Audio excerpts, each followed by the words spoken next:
Okay. Shut up. Everyone. Thank you. Hey there. Welcome to Motorcycles and Misfits, coming to you from the Recycle Garage in sunny Santa Cruz, California. Liza is on the East Coast. I'm taking the helm tonight. Let's get to who's in the room. We've got a nice group with us this evening. Sitting on the board, it's John. What's up, everybody? Spent my day chasing a very simple electrical gremlin. Yes, you did. It ruined my day. And we're going to come to that. Ah. Classing up the classy girl couch is Craig. The juice is loose. My God. That's amore. Also, on the classy girl couch, a mystery guest, very good friend of mine. And we're going to get into your story a little bit later. It's Donovan. Hey, it's Donovan Corbett. The musician, right? Yes, and many things. Mellow Yellow. And sitting by his special window, Naked Jim. Hey, peace, love, and dirt bikes. And all those things. And coming to us from his luxury abode in Veneta, Oregon, USA, is the Bagler.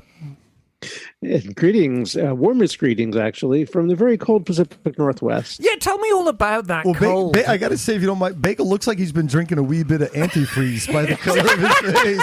Are you snockered up there? Have you been drinking Snops? No. Can't resist those Vespa juices. Oh, God. No, just fresh out of the shower. How cold is it, Bagel? I mean, I remember when the one show used to be in February, and occasionally we go up there and it's like, damn, this is cold. Well, so far it's been fairly mild this winter, but yesterday that all changed, and it got got below freezing last night. Right now it's about 33, but we're scheduled to get down to like 22 tonight. What, 33? 33 is it? And then it'll be 22 tonight, and that's plenty cold, isn't it, eh? Fahrenheit. Yes. In freedom degrees. In freedom degrees. Look, Yeah, we have a great show for you tonight. Got a lot of things to get through. A really big shoe. Let's talk about what happened in the garage today. And, I'm going to start with you, John. Yay. So let's talk about your electrical problem, because I got a text from you at about 9 o'clock this morning while I was sitting over my cornflakes. And it was a little desperate. And you said... I said, help, my bike won't start. Right. Now, I should point out that I supplied a brand new battery for this bike. And it was like $4 million. A $4 million battery. No, it's actually more than that. $6 million battery. It was a $6 million battery. And it wasn't that old. It was only about a month ago, wasn't it? Yeah, and just for the record, Triumph batteries for my Tiger, they have one battery, and that's it. So it was a whole, we had to jump through a bunch of hoops. Yeah, exactly. If you look on battery lists, nobody lists a battery for that bike, so you have to kind of figure out what it's got in it. And it's a very expensive battery. But you went to the Santa Cruz Diner. I did. Which is a known dining spot to stock up on sausage, eggs, bacon, hash browns, and pancakes. Right. Got yourself a hearty breakfast, and you went outside, and your bike wouldn't start. Wouldn't start. So Jim and I were headed out to do a ride, which ended up not working either way, but just raining cold. But yeah, so I went out and pressed the button, and nothing happened. Zero.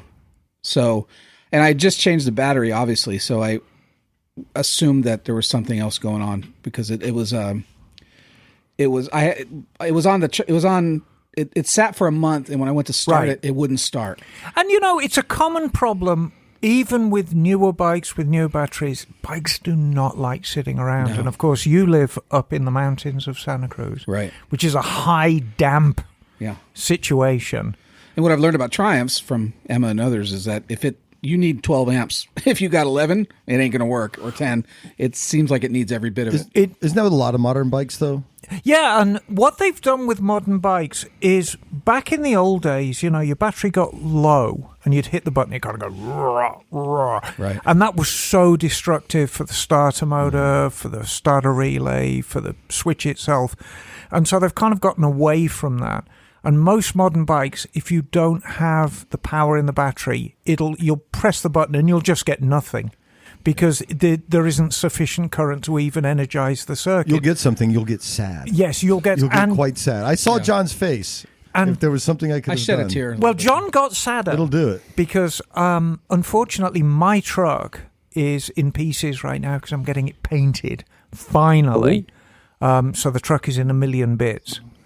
And so I couldn't do it. But you got someone to save you. Yeah, my sister came pick me up. Great. And then I came back down with my truck. Very good. But All I the things. had a battery jumper in there, a little battery. And then you got it running, got it down to Misfits. Yep. And we had a cursory look over it.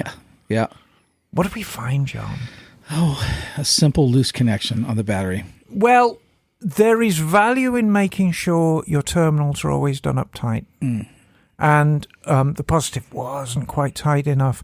And there's a lot of current going through that, both in and out. Because when you're required to start the bike, it's pulling a lot of current. And if it's not cinched down really tight and you get any loss through it at all, it could give the symptom. And the same, when you're charging, if it's not making the greatest connection, the bike won't charge properly. So we've cinched it down. It's behaved itself since then. Right. Yeah, and it freaked me out because it was doing the same thing that it did when the battery went bad. And I'm sure the old battery, because it was the original battery. Oh, yeah. So I've absolutely no doubt. And it's funny, I've been a great... Yes, Bagel. Bagel's got his hand up. Well, I wanted to offer a top tip. Ooh. For situations like that. Fantastic. When something suddenly goes wrong on your bike, a really good rule to start with is to ask yourself, what did you fuck with last? Right. And if you go back and take a second look at what you did, in this case, it would have shown you exactly what happened. That would have helped me. And there is value in that, mind. and we will visit that because somebody else made a little mistake like that later in the day involving a wheel spacer. But anyway, so we tightened down the terminal. It's behaved itself very well. Right. And just see how you go with it. I hope that's it, yeah. I think it should be. Yeah. But so let me ask you this. Did you question, was this Hinckley England's problem or was this John's problem? Like, who's at fault? Did you... I always start with other people. You always... It's always fucking Triumph. Well, then I'm Triumph. always thinking Triumph electrical problems. Yeah, they're not Lucas anymore. No, thankfully. it's generally, funnily enough, Triumph have had problems in the past, quite recent past. I remember when the revamped Bonneville came out in 2015. I put 7 wiring harnesses on those bikes for total wiring harness failure within warranty. And it all boiled down to the same thing. The clutch cable was routed very, very close to the harness around the headstock. So when you turn the handlebars full right lock, the clutch cable had pinched the wiring harness. And of course it'd give crazy repairs because depending on where the wires were laid in the harness, sometimes you get a check engine light, sometimes you get a complete engine failure, sometimes you get an ABS light, sometimes it cut onto one cylinder, sometimes the instrument pack would go dead, sometimes the heated grips would go dead. It was weird. There was no real reason to it, but it all boiled down. And the fix from Triumph, of course, they sent you a new wiring harness. The clip that held the clutch cable, the new one was just a tiny bit bigger, so it held the cable away from the wires, and that was it. Sounds like a terrible thing to troubleshoot. Yeah, I was just going to say the same thing. Go ahead. No, go ahead. So I was just in Emma's shop with my Tiger. Oh, yes. So, yeah, and it turned out to be the battery. And Emma told me when I stopped by, I said, hey, I got a dead battery. I'm going to have to replace it. She said, oh, you're going to have to take out a small mortgage. Exactly. But actually, I got lucky, Emma, when I pulled out that battery. The previous owner changed it, and it had one of those Japanese batteries. Yes. So I got lucky to not pay that mortgage rate that you're paying, but it was a better part of $300. Yeah. But I know exactly it did not want to turn over, like you said, back in the old days. Yeah. They would turn over.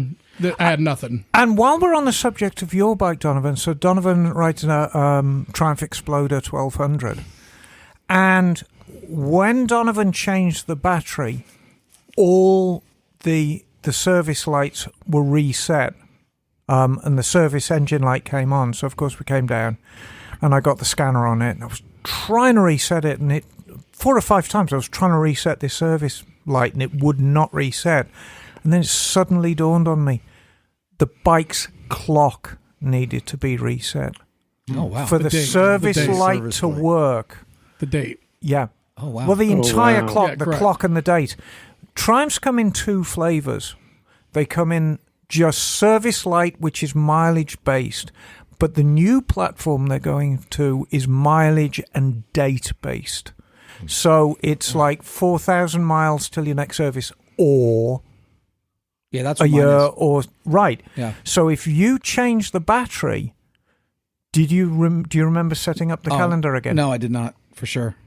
No, I don't think yours has got the date on it. I think yours has just got the mileage. It might. Yeah. But certainly the Exploder and the Daytona 765s, they're the date as well. And if you change the battery, you've got to set up the clock, the date, and then everything kind of works again. It's crazy. All this technology. Yeah. It's very scary. How long does the battery? I know it's dependent on the riding and the battery and all that, but like, do you ever get to the point where like I should change the battery in this, or do you just wait till it? You know, leaves once you hanging get, one day? I mean, I've 5 years, but No. some of them go forever. So, yeah, that was a question I had is, does it depend on the bike? Because I've had bikes where they last forever. Right. And that Tiger, it was a pretty newish battery. Most modern bikes are pretty heavy on their batteries. Generally, the more electrical equipment you've got, the heavier it's going to be on a battery. You've got to think of about a battery like a bank account. So you can only ever get out of the battery what you put in. So if you've got a bike that's very heavy on electrical equipment with fuel injection, ABS, traction control, instrument pack, blah, heated grips, everything, that is a lot of currency coming out of your battery, which means that your bike's charging in a lot and there's a lot of movement through the battery. 2 years, even with a good battery, 2 years seems to be about the going rate. So it's a little bit of a tangent here. What are the worst accessories you've seen put on a motorcycle that will blow up either your stator or your reg rec or Lighting. It's always lighting. Really? Is it the quality or just the amount No, of it's just amps? people, and it boils down to the same. So it's my turn to give a top tip. If you ride a sport bike, stick with the standard lighting. And I shall tell you why. Sport bikes are all about weight. If you ride a Gixxer, if you ride an R1, if you ride, Kawasaki, and any of the top-end sports, CBR 1000RR, they're built for one thing in mind, lightweight, which means they've got tiny alternators. If you upgrade the lighting either to 100-watt bulbs, 120-watt bulbs, or plasma discharge bulbs, or whatever, you are really going to work that charging system. And I have seen so many sport bike charging systems destroyed by lighting. What about LEDs? Well, theoretically, LEDs are low current draw, but the problem is when you get up to a certain wattage of LED, they need cooling, so they've got these little motors on the back to keep them cool, So and they that's start a drawing more current draw. power. Yeah, I mean stock. I don't know anybody aside from the ancient English bikes, which had genuinely terrible lighting. I mean, the headlight beam on an old Triumph would be like a brown arc that illuminated the front fender. But I mean, modern bikes, H4 lighting and H1 lighting is great. Even with 60, 55 watt, if you've got twin headlights, as a lot of bikes do now, with twin 60 watters on high beam, you're lighting up the road. Yeah, so more so than heated grips then, huh? Because heated grips. No, heated grips, funnily enough, are quite a low current draw. Okay. Because it's a small, long drawn out thing. Lighting is generally number one, and it's a simple formula. It's volts, ohms, and current amps. And so you can figure out, but generally I find on a sport bike, if you've got a touring bike or an adventure bike, you've got a little more leeway because the manufacturer knows that, yes, there's going to be accessories on the bike, and they've got a little more real estate to put a bigger alternator on to cope with it. But if you see an alternator in, say, Gixxer, they're tiny. Oh, interesting. Yeah. The alternator in a Gixxer looks like it belongs in a 250. Yeah, because I go back and forth about throwing auxiliary lights on my Gixxer, and I don't just because it's money and time and everything else. But good to know, because heated grips would be pretty nice right now. No, I think heated grips you'd be fine. But I mean, your bike's got amazing lighting. Oh, the on headlights, it. they'll melt your eyes. Yeah, The high beam. exactly. Yeah. Because you've got those little projector beams and those things. Transformer. Oh, yeah. Exactly. Amazing looking things. Same as R1s. They've got the little projector beam. So, fingers crossed that's going to cure your problem. What else did we do today? Well, Scotty came down and wrestled a rear tire. Front two. She was having at it. It was 2 new tires, right? Two new knobby tires on an XR650. And she did pretty well. She got them on. But classic, this is again, it's the classic mistake. Is where were you last? She couldn't find the spacer for the front wheel that went between the rotor side of the hub and the fork leg. She's getting very, very frustrated with which I will get is not a hard thing to do here at the garage. I've done that. No. It's not a hard thing to do. I've done it here. As much work as we do down here, the garage is not the greatest environment. There's dirt here. There's a lot of people around. Things can get kicked if you're not super diligent. Yeah, and she was right by the door. But anyway, and she was right by the door, so there was a lot of pedestrian traffic.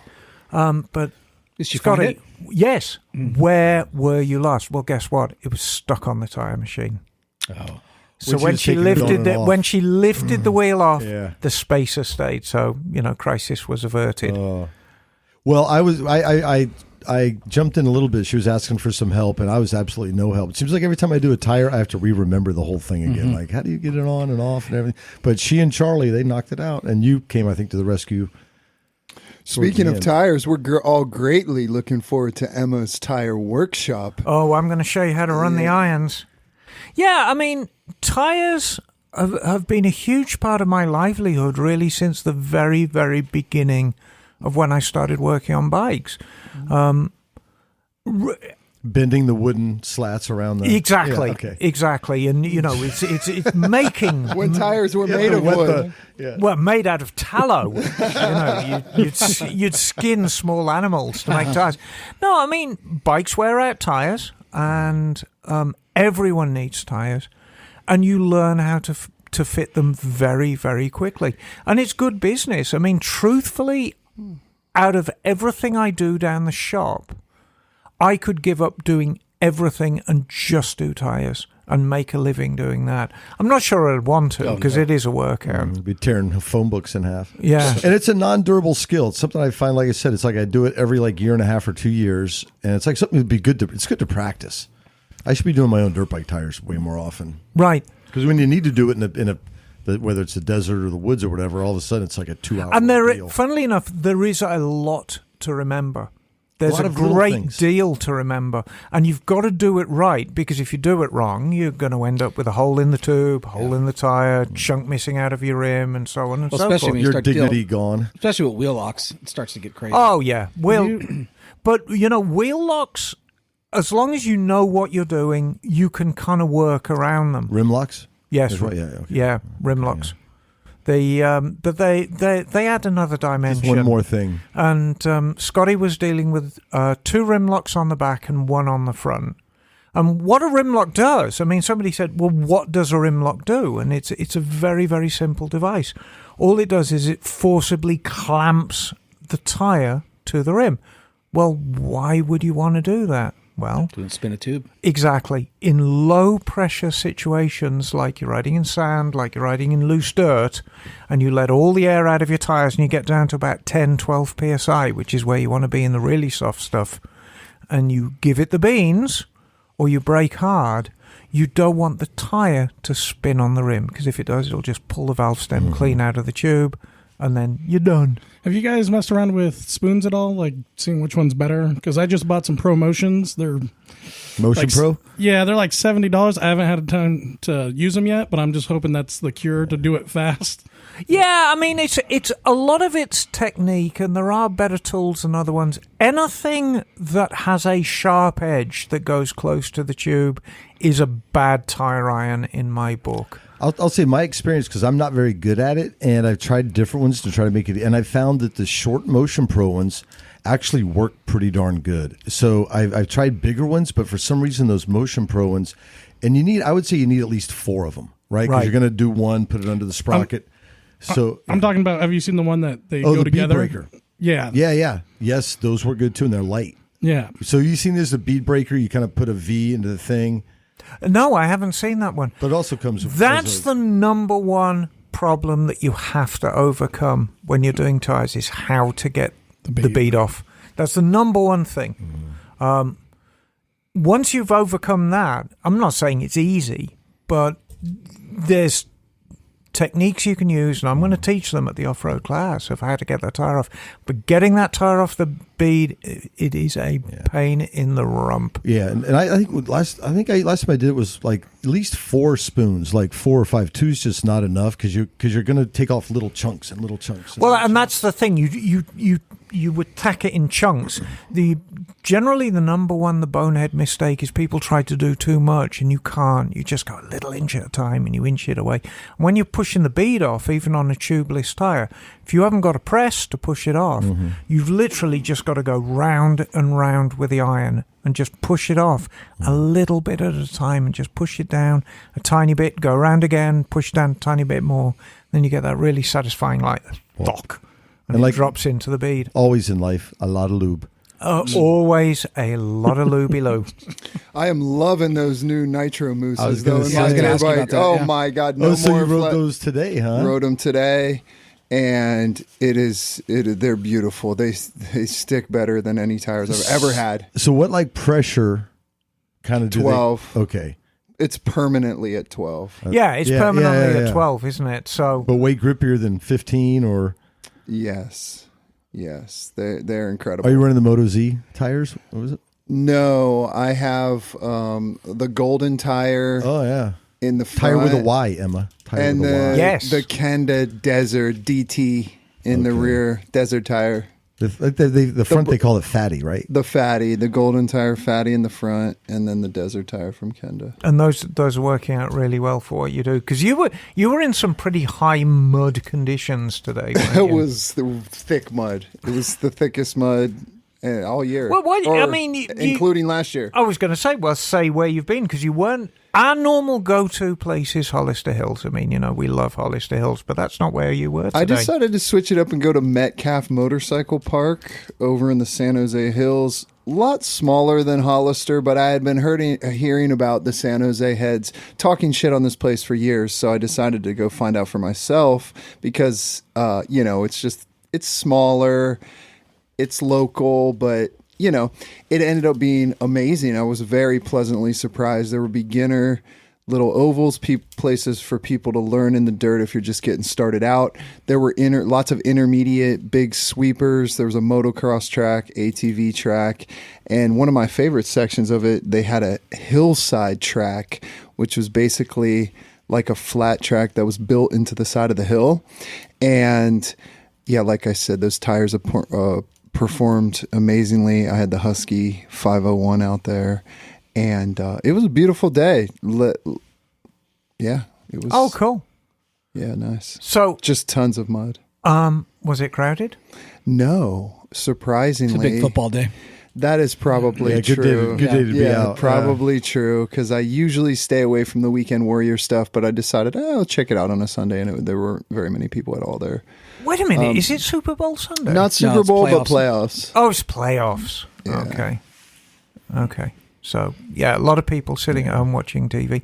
And that always surprises me with San Jose, even with a football weekend, because it's such a big metropolis.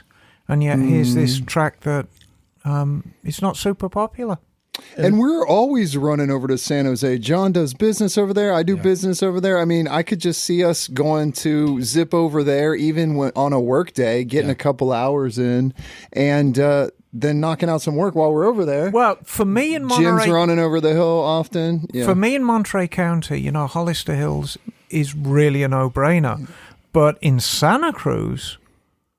Metcalf may be a lot closer than Hollister. It's a little bit closer, I think, time-wise, yeah. And it's a cool spot, especially if you've never been. But you've ridden it as well? Yeah, I've been there once. Me and Liza went there, 5 years ago, something like that. Oh, cool. Yeah, it's fun. Very good. But we don't take advantage of it enough. We should. You just don't think about it. Well, you got to deal with some San Jose traffic. But Yes. Dirt bikes. Final news from today. Doug finally got his XR650L running. That thing looks great too. Yeah, you did a great job on that. And you don't see a lot of the L's here. Usually they're the R's that have been switched over kind of thing. The L was the far more common of the two. Yeah, it's a good looking bike. I like But the yeah, color. just because of the way the vampires are. I mean, there's so many of the vampires who've got the R's. Yeah, you got to have the R. They got to have the R. What year was that? Like a 2008 or 10 or something? Oh, God, no, it's earlier than that. It's 99, I think. Oh, wow, okay. That bike is virtually unchanged since the 80s. Virtually unchanged. Yeah, well, those are like kind of the do everything bikes, right? I mean, Right, the dual absolutely. sporting, they were kind of the original. You can do anything on this thing. And the weak point is the CDI, and that's what actually went out on Doug's. So he just got himself a cheap. I think he got a cheap Alibaba Express CDI, got it running, and then he's going to get himself an OEM one and just keep one as a Well, spare. you took it for a spin. How was it? Oh, it's just absolute death trap. No, it rides very, very well. It's far too tall for me. Yeah, It is a that's tall a bike. tall bike. Yeah, I am nowhere near tall enough to Craig ride is the that only one who bike. probably do it. Yeah. I've had 4 of them, not the 600, but I had an XR100, XR200, XR250, XR400s, but no 600. Now and I those- love them all. I mean, they're never fast enough. That's the one thing with Really? the XR. Now the 600 might be different, but it's a little piggy. No, it's grunty. I mean, it's a grunty, tractor. but that's a heavy bike to pick up in some single track. If you took it pure off road, I love the 400. Though. I The was going to 400 say, you surprised me saying the 400 could use more power, because a lot of people love on them. they really? can always use more power. Yeah, I know. But yes, if you take that away, it's a bulletproof bike. I mean, I think Doug's commitment to that was amazing. He went through a couple trials and tribulations to get that rolling, so I think he's going to be happy with it. And yeah, it's a great platform. The XRs are awesome. Right. Before we move on, because I really want to devote some time to Donovan, because Donovan's a very, very cool cat, and he does some very, very good things. I think it would be remiss of me if we didn't talk about what's happening in Vegas, or has just happened in Vegas, about the Mecum auctions.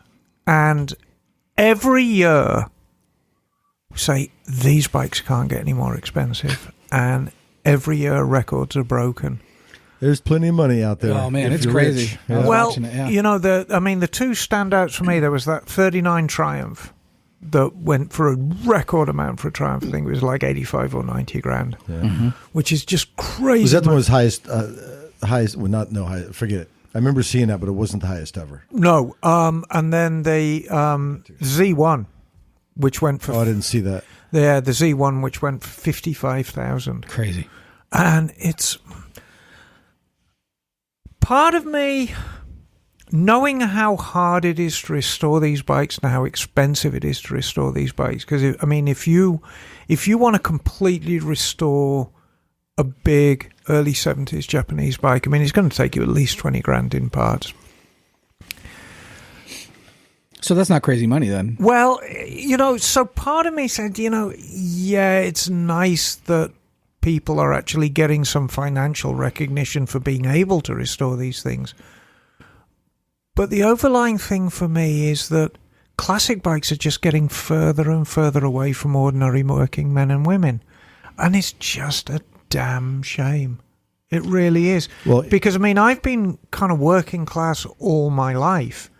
And just by when I was born, I've been able to enjoy these things. And to me, the biggest tragedy would be, here we are in, 2023, and in order to experience what a Z1 is like to ride, you need to be a multimillionaire to do it. Because, let's be honest with you, if you drop 55 large on a restored motorbike, there's nothing more than a toy. And truthfully, may never run again. It might become an office ornament.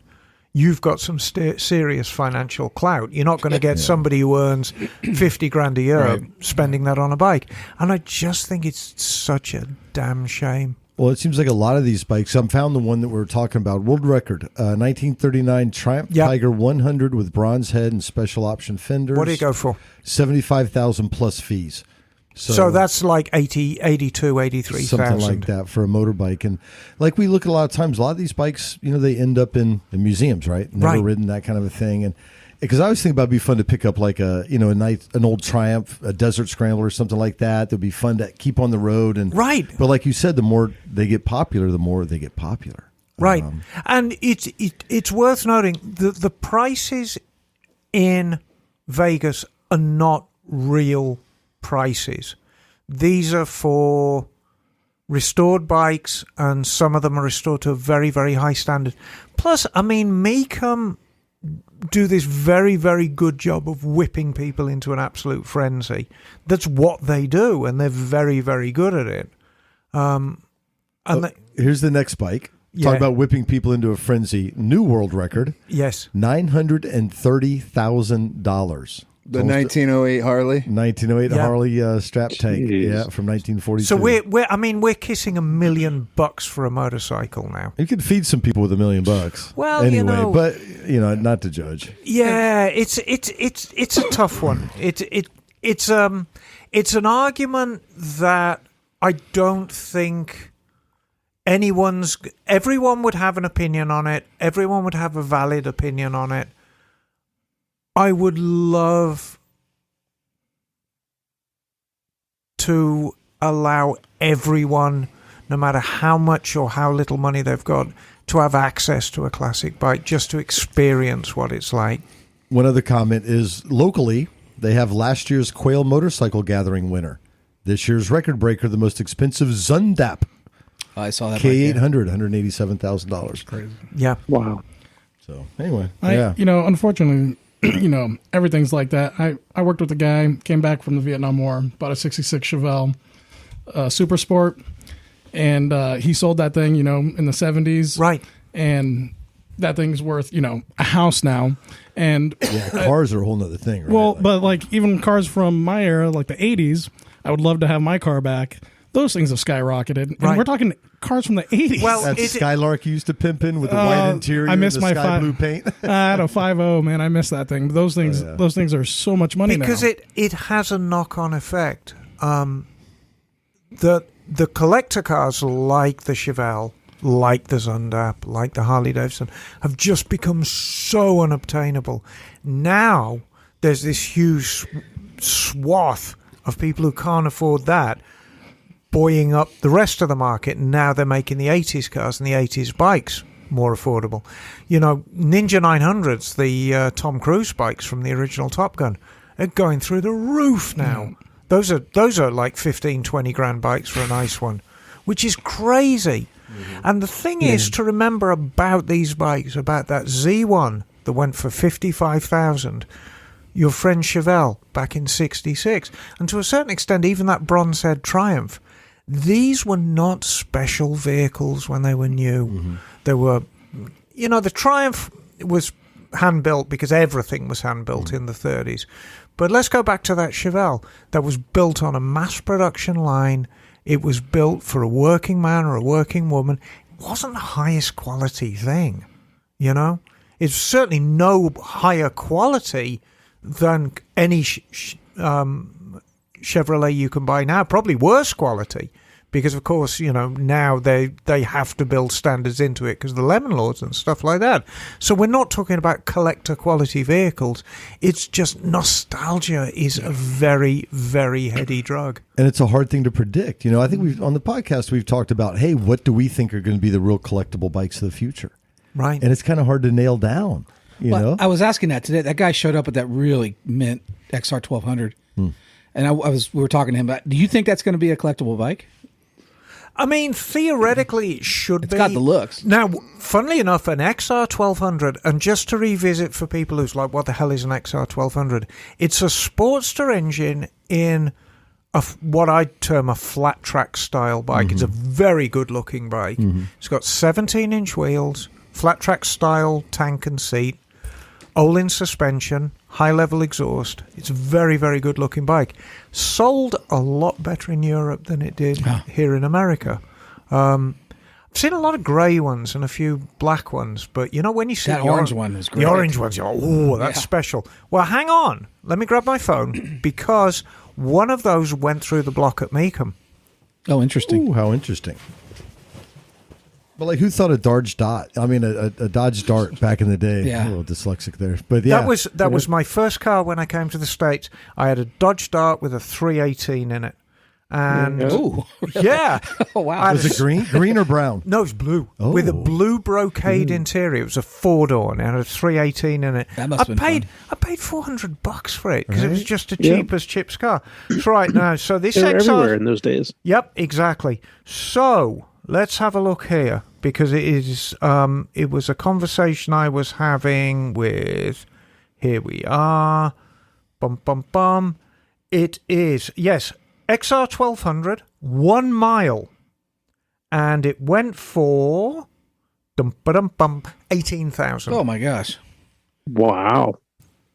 Yeah, Because 18. you could pick those up for like $5,000 a couple years ago. Yeah, but I mean, It didn't have 1 mile. It's a but- very intriguing question. Going back to what Jim said, trying to predict these things. I guess that's the You game can't. we've been playing for hundreds of years, is trying to figure out what is going to be of way higher value now. And the more I think about it, that it's like very interesting to just even ponder what motorcycle will be a classic in 50 years, what will be worth 20 times as much now, because almost all, as we all know, motorcycles depreciate. right. I'm thinking KLR 650 has a Well, Those have gone up. Those have gone Those will up. always be worth $3,500. Exactly. but That's when it'll hang still be on. running in 50 years. I think there may be some value in that, and I shall tell you why. I think when we look back now, the truly valuable vehicles are the ones that were wildly popular when they were new, but have all gone away. Because of the sentimental value. Right. I had one when I was 20. Right. Ain't no Or my 20-year-old next around door a KLR. neighbour had one, and my next door neighbour had one, and I always admired it. Now, let's go back to that Z1. It was the first superbike, but Kawasaki sold every single one they made. It was wildly popular. And it's the same with the 750 Honda. It was a very popular bike, but the early ones now, you don't see them anymore. Unlike good old Dodge Dart. Everyone had a friggin' Dodge Dart with a slant 6 in it. When was the last time you saw one? And so even those cars now are getting up in value. So my prediction is we look at the bikes that are popular now and very, very highly thought of and very much loved now. Or maybe did something special like single-sided swing arm. Right, or- exactly. Just stood out at the time and were popular, but have all gone away. And that's assuming you can buy gas 30 years from now. Right, and the thing is, the problem is with KLRs is, yes, they're wildly popular, check. They're not sexy, though. Well, they're not sexy, and they're the kind of bike that they're going to be able to keep them going for a long time. So I don't ever see a time when they're going to get rare. I mean, it may happen. You know, I always hate talking about cars on this podcast, but it's quite easy to make an analogy. Remember Ford Tauruses? Yeah. They were everywhere. When was the last time you saw one? Yeah. Like E-cars. undercover cop, I And think. Yeah. they were everywhere. Oh, they're huge, hugely popular. Yeah. When was the last time you saw a Taurus? You know, things can go away incredibly quickly. It seems almost like overnight. Well, Yeah. a lot of that has to do with planned obsolescence, too. Right, exactly. And I mean, So- you know, sooner or later, you're riding a motorcycle, you're driving a car, and the cost of repairing it is just going to be far more than the value of it. You're just going, sayonara, I'm moving on. And part of that's design of the manufacturer, part of it, you know, there's so many factors that involved it. But it can happen so quickly that something goes from being the cat's pajamas and very, very popular to where the hell are they? Like a katana, like something oddly, just there was something quirky Well, about I think, it. you I know- think they're thing. big bucks now. Yeah, katanas are big bucks now, as John The says. brand new one sold like shit, though. Yeah, exactly. That blew my mind. Well, the new one's ugly. The new one has got a lot of styling problems with it, and I think it was, from a styling perspective, I'd give it like a 6 out of 10. They tried far too hard on the front, and they just cut the tail off way too short. If it had a long tail on like yours, I think it would have been a far more popular drawn bike. out a little bit. But it had this stupid short tail on it with an ugly tire-hugging fender, which everyone took off. And then as soon as you take the fender off, the tail looks even shorter and even more ridiculous. It looked like somebody kicked it up the ass. It was just not a great-looking bike. And there was no excuse for it. I mean, just put 6 inches on the tail. It's as simple as that. But, you know, maybe somebody will do a kit. But I think now's as good a time as any because we've heard the dulcet tones of Donovan. Donovan, thank you for joining us. Now, Donovan is a regular down at Mototown for both as a customer and as a friend. And we have invited you on the show. Well, there's a couple of reasons. You run an adventure bike company, don't you? I do. Big Sur Motorcycle Adventure Tours. Okay, now, we are very chummy here with Matt Beal, who runs Breaking Away Adventures. Breaking Away Adventures. Yours are slightly different to Breaking Away. I mean, I've always said in this big soap opera that's motorcycling, there's room for everyone. So tell us about a Big Sur adventure. Yeah, go ahead. So let me start with real quick. I brought some goodies for you guys. So my second favorite podcast. You guessed it. They always give out a gift, and it's always the same thing. So, oh my God! Here you guys go. Oh, gummies! It's double. Oh, gummies! These are great. Harbro, European. There you go. Now, cheers. Are these the ones that make you fart really bad? Yes, they are. I got 2 bags for you. You got the snakes. The toilet snake. Now, oh God, Jim. Back time. Hey, Liza, I hope you're listening right now. We're going to have a moment of silence while all the crinkly bags are opened. Oh, look, I got a gummy dildo. Is that what it is? God almighty. It's a double header. It is a double header. So, thank you for bringing us things to eat, yes, Donovan. thank That you. always gets us. So let's talk about a breaking away, sorry.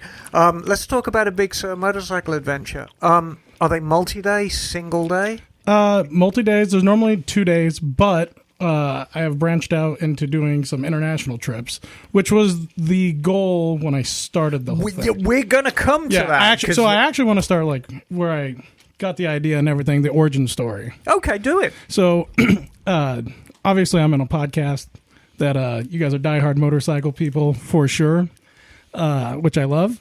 I am actually not. I like motorcycles. They're great. I think it is the best way to travel for sure. But with that said, I am a traveler. So before I got into motorcycles, I did a lot of backpacking. Right. In Europe, loved it. And the hard part was getting around. It's a lot of work, that backpacking. It's a lot of work. So, and you're relying on buses or taxis, or you're always relying on somebody else. So this started with a trip to actually Vietnam. I had a motorcycle before, but over a cocktail, me and a buddy were discussing, hey, what would be a cool trip? And we're both into history. And we said, how about a trip to Vietnam on motorcycles, ride through the whole entire country? So he backed out. I did the trip solo from north to south. Absolutely fell in love with motorcycles there. What did you ride there? Bagel. It was a scooter Winter 150, and if I could have brought that thing back, I would have, and I was told I couldn't. Cool. The funnest trip I ever had. Nice. So it really kind of ignited. Oh God, I can smell the sugar off those gummy bears. Oh my God! So that really kind of lit a spark with you for motorcycles. So you kind of put the whole traveling, backpacking, and bikes together. Yeah, exactly. That is exactly what I did. It was backpacking from a motorcycle. Okay. So came back to the States, went out, bought an adventure bike, got rid of my bobber. Went down to Mexico, and like a light bulb went off in my head. Like, why isn't anybody else doing this? People don't know what they're missing.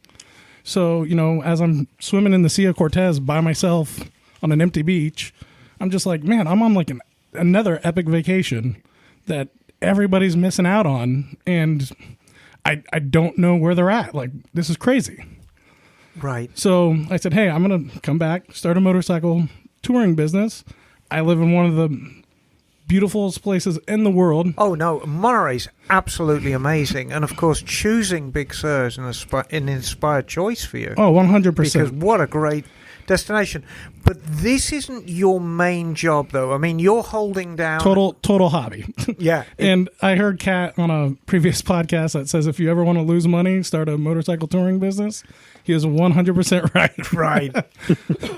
So... what I think is great, because we talked earlier, you didn't do this to make money or to make a career out of it. You just wanted to have fun motorbiking and showing people cool stuff. Yeah, just like I said, like to take people, like I just got back from another trip from Vietnam, and to see people happy, even in Big Sur, I take them down to Big Sur, and to see the smile on their face, it is awesome.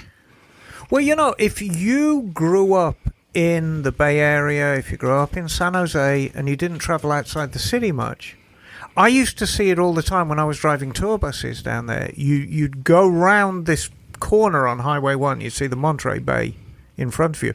Haley Bell was a great example. She saw that and she's like, oh, you see that view for the first time. And as you start heading down the coast towards Big Sur, it just gets better and better.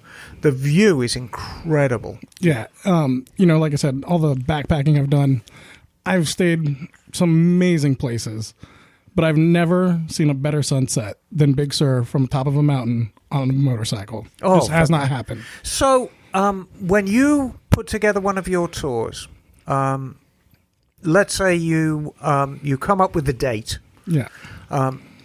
And then you put it out there. How do you advertise your tours?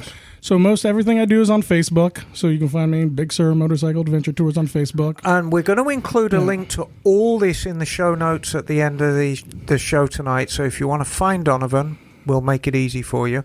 So put it out there on Facebook. Yep. And then do you have a minimum or a maximum size? I mean... So I try to keep it to 8 riders. Okay. And I have a pretty good size support group. I have 2 to 3 other guides, one of them being a paramedic, one of them being a mechanic. So I feel like I have everybody covered there on those 2 issues. We have a follow vehicle. First night on our camping trip, totally catered. So I have a trip coming up in March. Hang on. Yeah. This is getting quite interesting now. So it's yourself and the 2 guides, mechanic and a paramedic. Shout out to Fitz. Fantastic. I was going to say, I would hope you'd mention them. Yeah. Tell us about this catering business, because I like food. Yeah. So I have a buddy who, when I say is like a top-notch cook, he's a top-notch cook. And he does a lot of banquets and stuff like that. And when I was putting this all together, he says, hey, I want to help you out. Basically, I'll just charge you food cost, and I'll volunteer. And he charges me nothing. Oh, fantastic. So it's a great deal. I can't beat that. No, absolutely you can't. So you do a full day's riding and then sit down and have a gourmet dinner? Correct. So this next one, we're going to be camping at Laguna Seca the first night. Okay. So if you're into motorcycles, race cars, that's Mecca here on the West Coast. And then, so we're going to start in San Francisco. We're going to head down the coast through Santa Cruz mountains. And then, we're going to camp at Seca. We eat dinner for the night. And then we head down to Big Sur. We hit the mountains. We have lunch along the river. And, it's a great ride. I mean, so when you get down to Big Sur, it's hard to describe the beauty, because you get up in the mountains, and it's Los Padres National Forest, right? Yeah. So Los Padres National Forest and the Ventana Wilderness. And it is stunning up in this area. You got to go from sea level, depending on the road, kind of zigzag up to 1,200 feet, 1,500 feet. Very dramatic, very quickly. Yeah, I mean, I think it's the best of both worlds. It's mostly pavement because, here in California, we only have so much dirt to ride. But the views on Highway 1 are just stunning.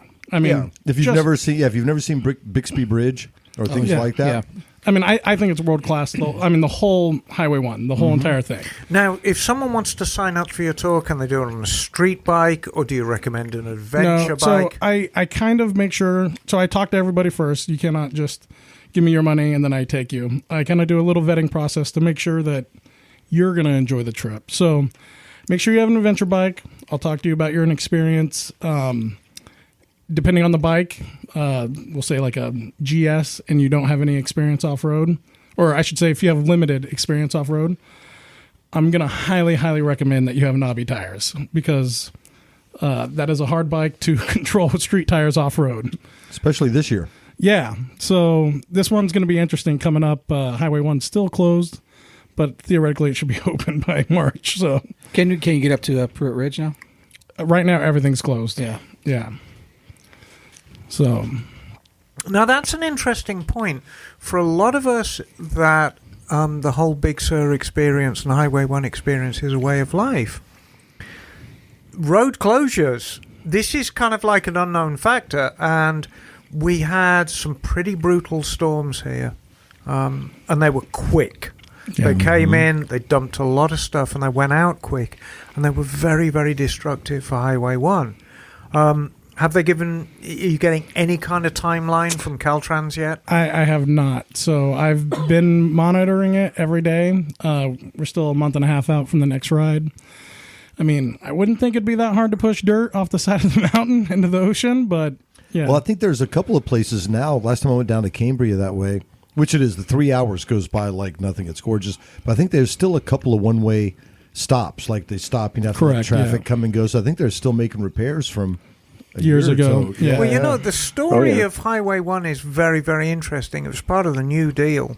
And so Highway 1, as we know it, was built in the late 1920s, 1930s, which makes it basically 90 years old. And obviously it's had a great deal of maintenance since then. But the underlying structure takes a pounding. Yeah. Have you ever seen pictures of how they made the Bixby Bridge? No. When you get a chance, you got to look up photos of when they constructed that. It was amazing. Huh. Yeah. Well, how did they do it? I mean, wood forming it. Yeah. But I mean, just imagine how it looked like one of those old roller coasters with wood. Oh my gosh. Which those things strip me out. But yeah, you know, your Emma was talking about making a wooden wheel earlier. Yeah. Right. I mean, they basically made a giant wooden wheel and then they filled it with concrete. Wow, it's like the giant, the giant dipper over here, our roller coaster, Yeah. just 10 times as insane. Well, big. I believe that the Giant Dipper here in Santa Cruz is the oldest operating wooden roller coaster in the U.S. At least on the West Coast. But Highway 1's a very, very interesting ride. All the bridges are dated. Correct. And they're all from like 31, 32. Yeah. But And it's an amazing road. And then I don't know if you know this too. They prison crews, I guess, did a lot of that work to build that road. So, like you're saying, back in the New Deal, they had I don't know if they called it hard labor back then, but you know, if you ever seen those old movies, they put prison crews to work Cool building Hand roads. Luke. Yeah, Cool hand, Luke. Yeah. Well, you know, the early 1930s was a very, very interesting period of time for America. You remember Because, that, huh? Oh, vividly. You're like 32 then? boring No, school. I'd sit down with my grandchildren back then, and you know, no, America had just come out of the Great Depression. Really started on Wall Street in 1929, and on and on. I mean, it really lasted until America's entry into the Second World War in at Pearl Harbor. Really motivated, really got things Nothing moving. like war to get the economy going. Ain't that the truth? But all these massive public works, like the Hoover Dam, like Highway 1, were all done in that period of time, basically to get America moving again. I thought it was pretty visionary stuff, too. Oh, I mean, what they did, absolutely. it was pretty amazing. Right. We can't build a high-speed rail now, but that's a whole other conversation. Can't build a reservoir, for God's sake. Ain't that the truth? Oh, but good Anyway. news. All California reservoirs now are, 90%? that's good. Which is great. So, Big Sur adventures sound great. What would a trip like that cost somebody? So, for example, the camping trip that I got is $365. Okay, now what does that include? Obviously, Yeah. we talked about dinner the first night. Yeah, so I mean that's a huge expense because it's Oh, wow. and it ain't a top It's not- ramen noodle. Yeah, I was So, going to say it's yeah. not. It's not a pot noodle. No, it's steaks. The whole 9 yard. Right. So hats, stickers, Yes. paid camping at Laguna Seca. Okay. Because that is a cost. And then, like I said, I got multiple guides, vehicles, in case you need one to get out. And then So a like dinner. an actual truck or something. Yeah. Wow, So that's a pretty big deal. So the first night I have a truck and trailer, and then because Big Sur can get a little iffy on the trails, I have somebody with a Jeep and a winch. Great. So if you go, we have not had any accidents, thank God. But I plan for the worst. So if somebody were to go off the side of the hill, I want a winch because I am not picking that thing up. I was at is it Coast Road that goes behind Bixby Bridge? Yeah. Yeah, Old Coast Road. When I came out the bottom end of that by the beach, there was a CHP guy there, and we were chatting. He goes, "Oh, you didn't see the helicopter lift the dude out?" And it was a guy on a 701 who had got a little loose and shot off the edge of the road because it just drops. Yeah. Broken Oh, no. hip. But yeah, they had to helicopter his butt out of there, so it's real. Yeah. I mean, I've had friends that have crashed out there. I have not. And 99% of the time that I've seen people do that, they're like out of control going way too fast. yeah. Just way too fast. No, so how long is this trip? You say you start in San Francisco. What's the start time in San Francisco? So 9 o'clock. Okay. We start riding at 9. We pull into camp around 4 o'clock. Dinner will already be on the table waiting I'm for guessing a light lunch at Alice's restaurant. you. Yeah, or Santa Cruz somewhere. Just depends on the time. Okay. Right now, Alice's is on the list of places to go, but with the storm, The roads may not be. Yeah, the maid's right. not. So there might be a detour from Alice's. So it's a good 7-hour ride to the campsite. Correct. And then a nice camp out, meet new friends. And then what's your start time on the following day? So same time, 9 o'clock? 9 o'clock. Which is nice, because I've noticed a lot of these adventure guys like starting at this silly time in the morning. And personally, I don't like getting up much before noon. Craig and I like to take our time and get our chi flowing correctly. Right. So we'll Yes. do some Mandatory chi. mandatory Okay. Qigong Because flexing in the I morning. thought you guys might have done that sort of naked Greek wrestling outside the tent Well, it's not in the far morning, from you it. know. Oh, I see. If Okay. it makes you feel better, on the first day, I will be getting up at Dark 100 to make it on time to San Francisco. Okay. And we'll Very wrestle well, yes, you. of course you would, because you're Yeah. starting from here. So you start at Laguna Seca at 9 o'clock, and then a leisurely ride down to Big Sur. What time do you finish on that day? Believe it or not, by the time you roll into camp, it's going to be about 4 o'clock. Okay. So So a second night's camp. correct. Okay. So it's 2 full nights. 2 full nights in camp. Where's the second camp? So that's out in Big Sur in the Los Padres National Forest. Secret, non-disclosed location. location. Secret Yes. location, which is So I have yet to see another motorcycle out there. Oh, really? fan. So I know where he's going. I used to go up in there. I won't say much more, but I've actually seen bear tracks up there. I didn't even know there were bears around up there. It's remote and it is gorgeous. Yeah. That sounds great. And then day 3, get up at 9. Do you just dismiss everyone, or is there an organised ride on? No, so begin- I tell everybody, hey, sunrise, we're packing up and we're heading out. You're more than welcome to follow us out. It's the same way in as it is out right now. Right. Due to the trail closures and everything. So most every time everybody packs up, we all leave together. Depending on what direction you're going, if you got somebody from LA, they're going to obviously head south. Right, but right. if we all head north, we normally all have breakfast at Black Bear. Oh, fantastic. So, yeah.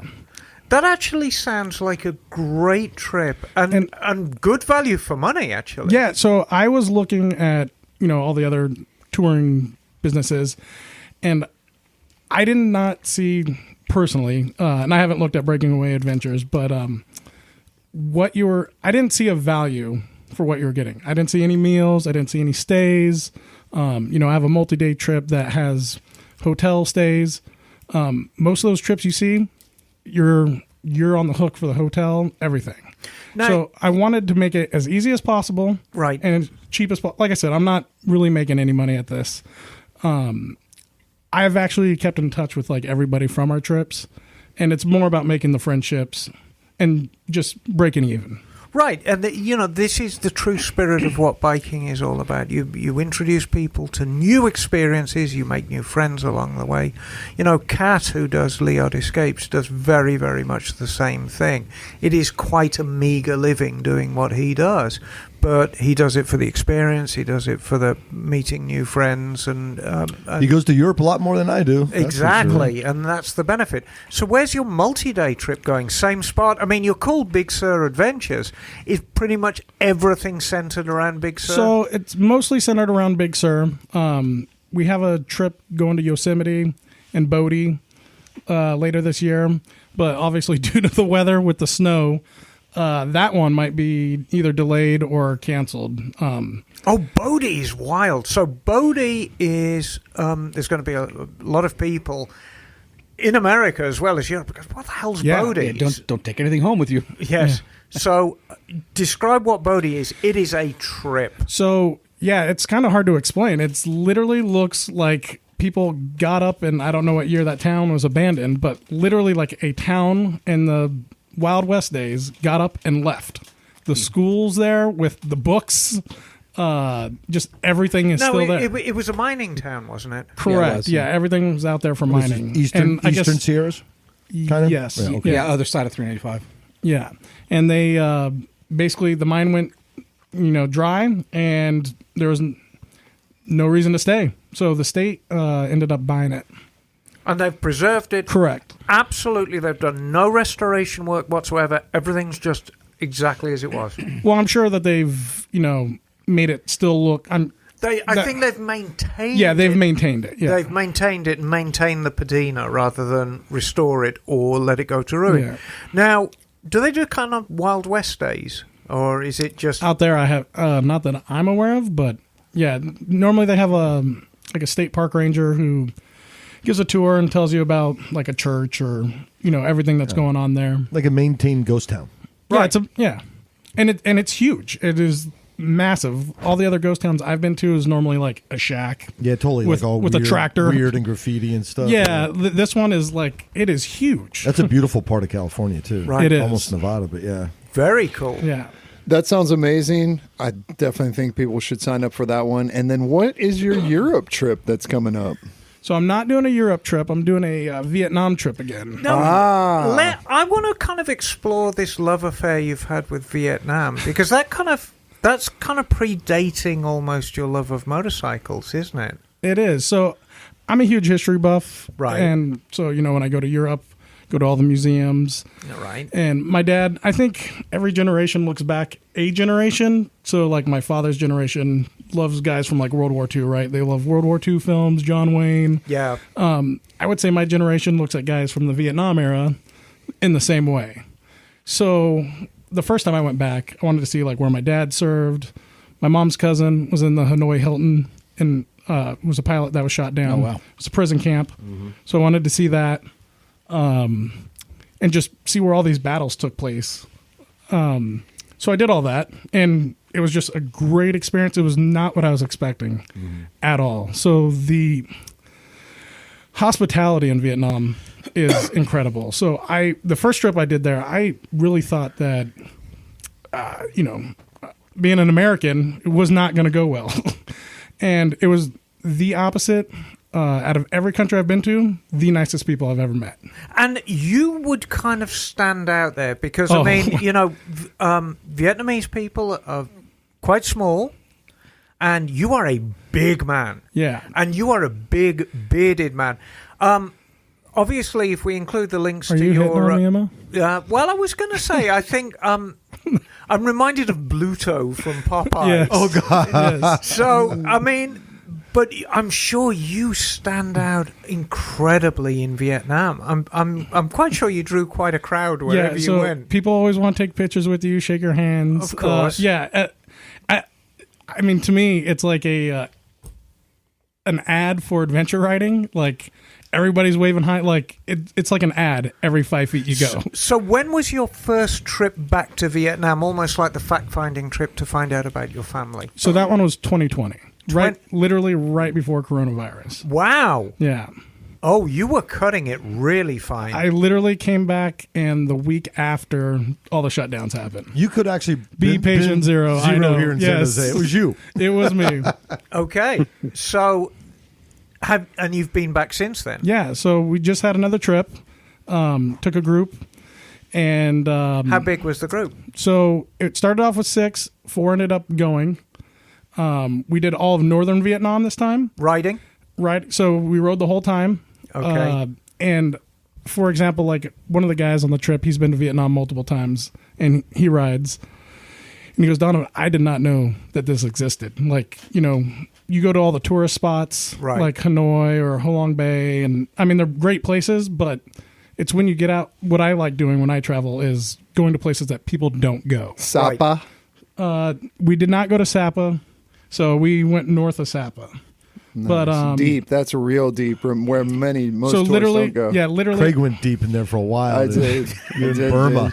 Yeah. Yeah, I was so- in Vietnam for a month. It was incredible. Yeah, so I mean, we were literally against the China border for Wow. quite some time. It's amazing. So, from this point forward, you're organizing now guided tours to Vietnam. Correct. So These are motorcycling tours. So, what can somebody expect if they say, okay, I'm all in, I want to do a Big Sur adventure tour of Vietnam? What are they going to get, and what is it going to cost? all right, so it's 11 nights, Okay. which is 2 weeks. That is pretty good. Yes. The first 2 nights. So the first night we'll stay in Hanoi where you land. Next day we're gonna go to Ho Long Bay to get adjusted to the time on a cruise ship, and these cruise ships are super nice. Nice. And they're kind of like the size of a riverboat here in the U.S. Yeah. But I've been on the U.S. cruise ships, and I'm not a huge fan of those. This is more intimate. I mean, you can literally, one of the excursion is you're fishing off the side of the boat. Oh, that's rad. Yeah. Kayaking off the ship. They all have that kind of stuff. cockfighting? No. Okay. You know what? They probably Well, do there somewhere. might be, yeah. yeah. No doubt. But so we do 2 nights on a cruise ship, super high end, come back to Hanoi for the night, and then we basically do that loop where it's just going to be super nice up to the China border. Stay at hotels the whole time. So it covers your bike. What are you going to fuel. be riding? So they're XR 150s. I believe that's what they are, XRs. Like a tiny dirt bike. I don't know how to. Yeah. Okay. I believe that they're China made, but they're Honda licensed. I believe. Yeah. Probably very similar in build quality to the Honda Atlas Yeah. that Liza rides when she's in Pakistan, which is a Honda licensed product. Local quality, but, higher than you would Yeah. expect. So I was really nervous on this trip because I did a trip to Ecuador, and it was a rip-off Honda, and I had nothing but problems with that bike. We had 0 breakdowns, 0 issues, and we had a guy that rode the snot out of that bike, and if he could not break that bike, it ain't breaking. So they were great. Now, for somebody like me who's pretty well traveled in Europe, pretty well traveled in America, I'd be absolutely terrified of the diet in Vietnam. I mean, tell me about the food. Yeah, so I am really picky when it comes to food. I am not a fan of Asian food as a general rule. Right. My experience with Asian food would be Panda Express here. Okay. And the food over there is fantastic. So I did not have a bad meal. So they have Western food. It's definitely harder to find there. But like their spring rolls, insanely good. White rice, insanely good. I had a steak there that was amazing. So they had a picture of it on the menu, and it looked like a New York style steak, and I was like, oh, that's what I want. Came out, and I literally could not identify it. And I was just like, oh, no, I got the wrong thing. And they're like, no, that's what you ordered. And it was like looked like carne asada, like super thin, sliced up in strips. Yeah. I hope I don't know where this is going. No, it's not that. No. And then they put some kind of sauce on it, but it was actually one of the best steaks I've ever had. Oh, no kidding. So I was actually surprised. Just look different. Yeah, just everything there is done differently. The street noodles were so incredible. For $1, if you're in Hanoi, you can go get like an amazing dinner for like $1. Is it like a ramen kind of thing, or what? They're just cooking it. The whole family's out there on the streets. You just walk around. They have these huge hot It's just like steaming, and they put all these fresh ingredients in there. Many places in the world, they say don't eat the street food, stay away. But Vietnam, the street food is sometimes even better than the restaurants. And to me, if you're taking the trouble to go halfway around the world, experience the local culture, eat the local food. It sounds like you do a blend of that. You said you probably have some restaurants set up, maybe eat on the street a little bit. Correct. It's going to be a mix of both. And the thing about my tours, too, that I want to say is I try to get like as much local influence as possible. So like I'm working with a guy right now. I don't know if it's going to pan out, but to have dinner at like someone's house for the group, Nice. I think would be amazing. That's cool. Yeah, just basically, I told him, I said, hey, I'll pay for a party. Hook me up with a place to have a party. Yeah, throw a party, man. It's funny you should mention that, because if you want to include afternoon tea with crumbly cake at Emma's house on one of your big tours, I can include that. And we can all sit around drinking tea and eating crumbly cake. We would love story time by Emma. Yes, and we can have story time. Talk about the war. World War I, that is. Yes, when I was flying my Sopwith camel and shooting down the Red Baron. It sounds like an incredible trip. Yeah, and I would say, you were talking about Europe and how you've traveled. So that's how I used to travel. And to me, Europe is not a huge culture shock. To me, it's just like a really nice U.S. Like it's super clean. Yeah, better dressed people. Yeah, better dressed people. But when you go over to Asia, it's a culture shock for a lot of people. Like they're not expecting, like how Craig was saying, like people cooking out on the street. Like that's not normal. I think I saw some footage, and it might have been from Hanoi or Saigon, and it's just a street scene. And, people are sitting on their balconies, and it's evening time, and people are out eating. And this express train comes right through the middle. That's Hanoi. And it's literally underneath people's balconies. And you can literally touch the roof of the train. Correct. From or the your balcony. food is right up against the rails. Yeah, You seen that? exactly. And then you hear it coming, and people are moving their things out of the way. So it's incredible. Yeah, I love it. It's like the Wild West to me. Like obviously there's rules, but when you're there, it feels like there's no rules. And I'm sure you had an amazing time because you were towering over everyone, Craig. I did. I got proposed to twice. Really? Yeah, the whole family. So this guy presented his daughter. Then the daughter came over, asked for my hand in marriage. And then the whole family came out. The grandmas, the cousins, they all stood around in great anticipation. And unfortunately, I did not accept her hand in marriage. You broke her heart. What was the Craig. dowry? Was it just not enough cows? Or what? I mean, Well, I think I would have had to been sending many, many dowries back to the homeland if I had brought her back to the States with me, as they wanted them to. Absolute cad. Breaking some poor local girl's heart. I hope you're thoroughly ashamed. That was of in yourself. Nha Trang. Nha Trang is where she... So, this is a silly question, but what about the language? So Obviously, it's not an issue, but still. yeah, so you can use Google Translate if they obviously don't know anything in English. Obviously, my Vietnamese skills are 0, but you're pretty lucky that people around the world speak English. So especially kids, everywhere you go, everywhere in the world, kids speak English. How funny. So, And the method I've used in the past is if you're walking down the street and you see a building with a picture of food outside, and you go in and sit down and point at your mouth. Well, So I use I call it Navy SEAL hands. I just give them messages with my hands, and that's how it works. Yeah, exactly. We call those show hands. Yeah. So the tour is generally concentrated in the north of the country the whole time, all 11 days. Correct. Yeah. Okay. Awesome. So that sounds amazing. It does. It does. Sounds like an amazing trip.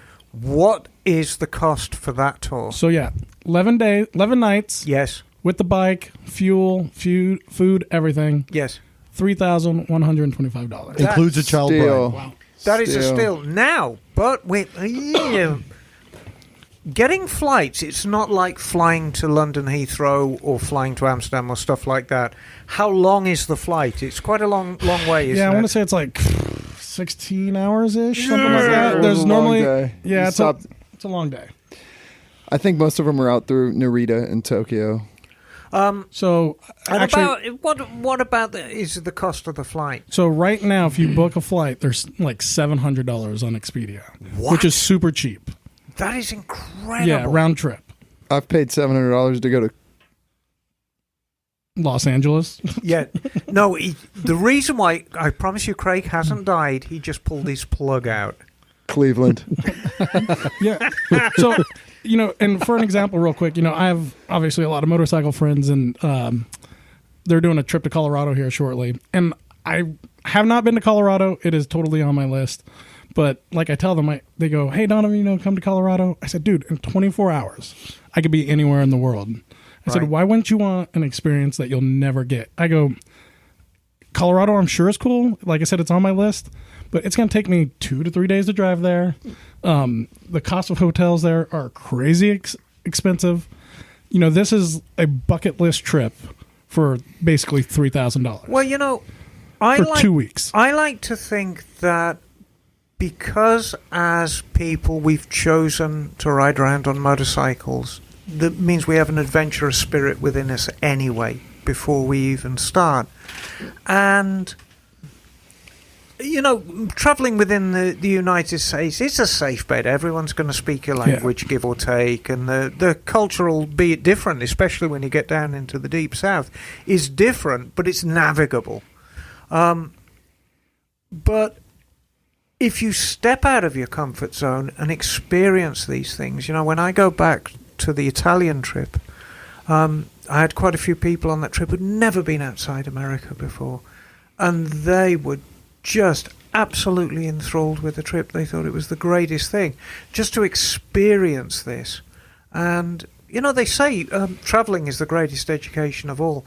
I like to think that every single person that was on that trip came back a slightly different person. 100%. And with your Vietnam trip, it'd be like that turned up to 11. Yeah. Because it's such a cultural difference. Yeah, and to me, like I said, it's all about the smiles. And what I like about Vietnam is everything's so real there and like raw and old school. So like you can pass a guy who's literally, I made a video, it's on my website, but the guy's hand chiseling wood sculptures.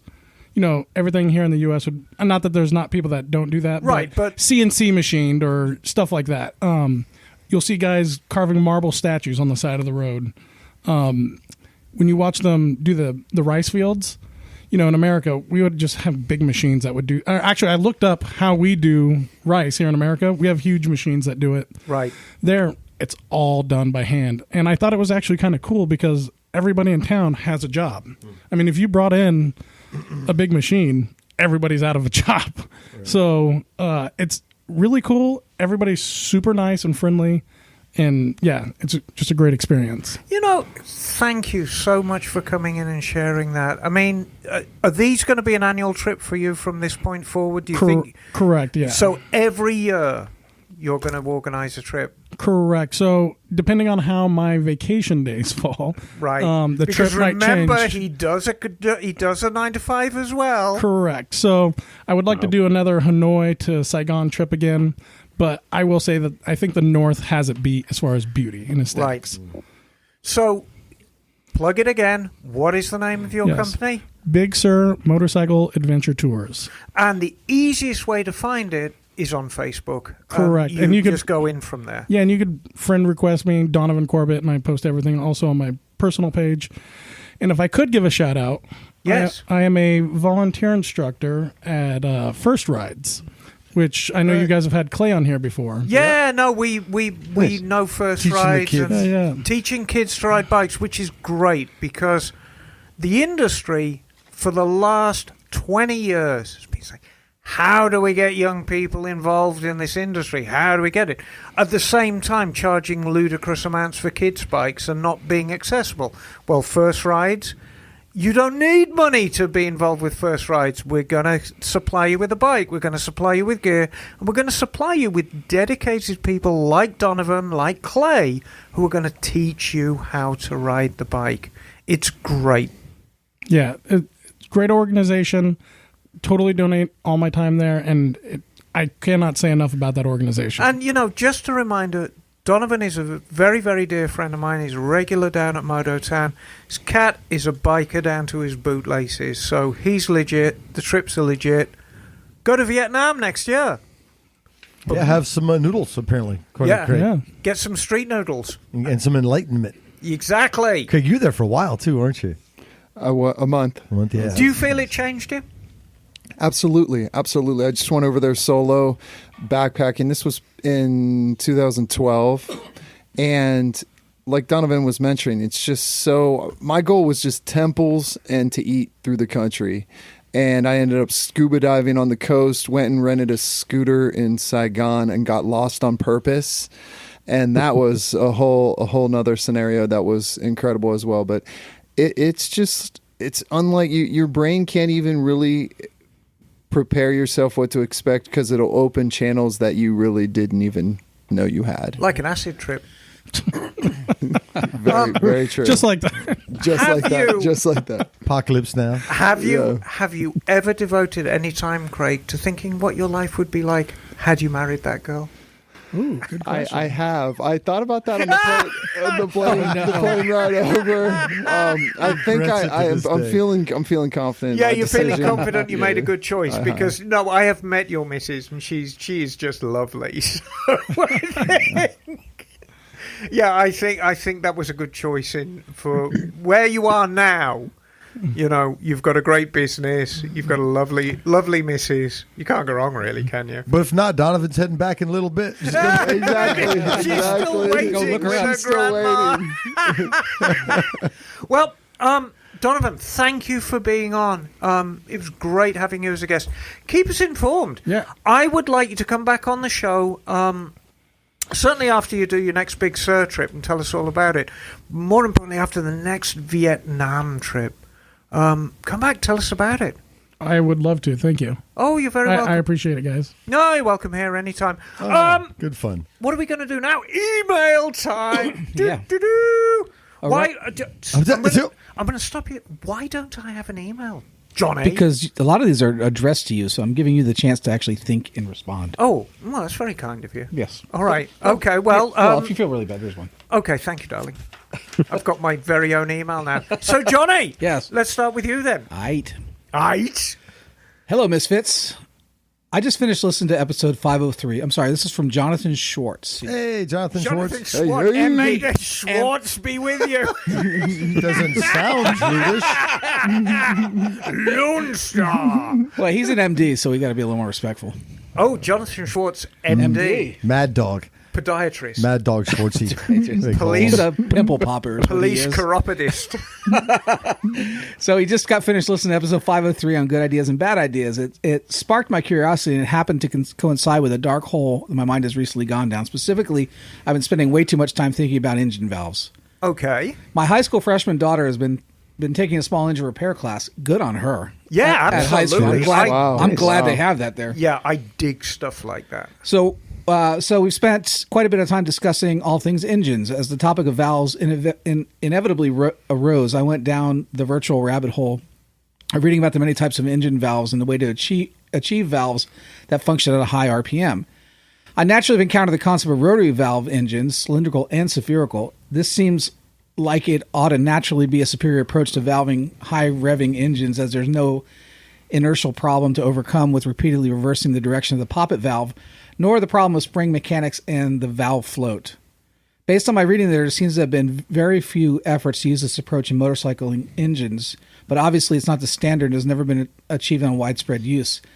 I don't seem to find that much that explains the problems with this technology and why it's never achieved widespread use. Miss Emma, Yes. discuss this, and please shed some light on this good idea, bad idea, and its limitations in setting motorcycle engines. Oh, yeah, well, rotary valves and poppet valves, I'm going to be brief because we've got a lot of emails to get through. The big problem with a lot of this technology, it is great at a specific RPM range. And that might be low RPM, that might be high RPM, but that's not the issue. The big issue we face as motorcyclists is we own vehicles and they're unique in vehicular engines that, let's take Jim's Gixxer.